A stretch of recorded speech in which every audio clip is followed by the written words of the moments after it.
Tippsport, mida ma olen alguses nooruses tegin, ei anna aastaid juurde.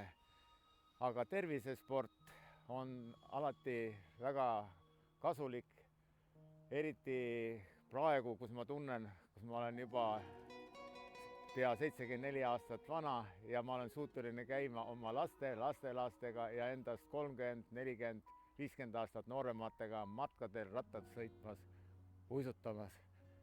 Mina olen Jüri Voodla, endine tippsuusataja Eestis ja Nõukogude Liidus, nüüd tervisesportlane ja terviseradade arendaja Kõrvemaal. Peale tippspordist loobumist olen ma püüdnud kogu aeg võimalikult palju liikuda ja just aeroobseid alasid ja mitmekesiselt. Küll kõndimine, kepikõnd, jooksmine, suusatamine, ratas, ujumine, uisutamine ka, kui on võimalik seda laugastel ja järvedel. Püüan ikka iga päev käia väljas. Kui ei ole muud võimalust, siis elan praegu Pirital ja kuskil 1,5 kilomeetrit on Pirita poodi.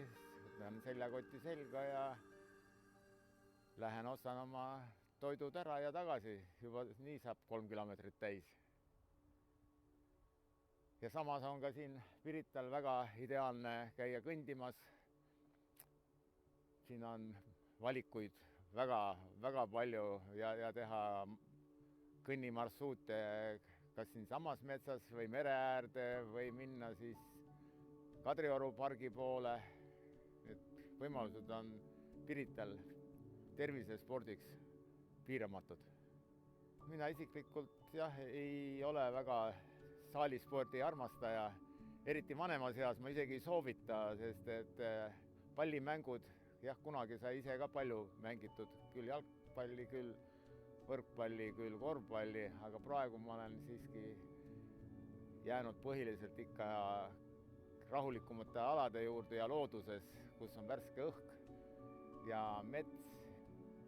Minu lapsed nagu ja lapselapsed tippsportlasteks nad ei ole saanud, aga kuna nad on koos minuga päris palju käinud matkamas ja üldse looduses, siis on nad ka kõik praegu suured looduse sõbrad, matkajad, ise käivad matkamas, uisutamas, suusatamas ja tunnevad sellest rõõmu.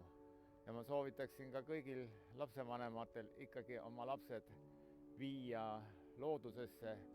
Väga palju inimesi on siin näha praegu looduses. Kui varem vaatasid ikka olid üksikud, siis praegu ikka käiakse massiliselt nii Pirita metsas, Kõrvemaal kui ka siis Paukjärve ääres kui Jussijärvede ääres ja üldse üle Eesti igal pool.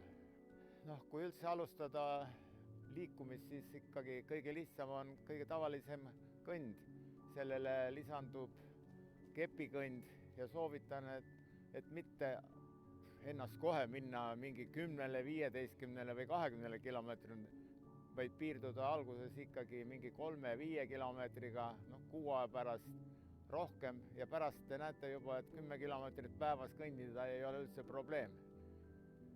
Kõige tähtsam on ikka treenida ka liigeseid ja muidu on niimoodi, et inimesed tavaliselt kohe hakkavad hasartselt peale ja siis peale paari nädalat on kas põlved läbi või on puusadest valusad jalad või on mingid muud vigastused tulevad.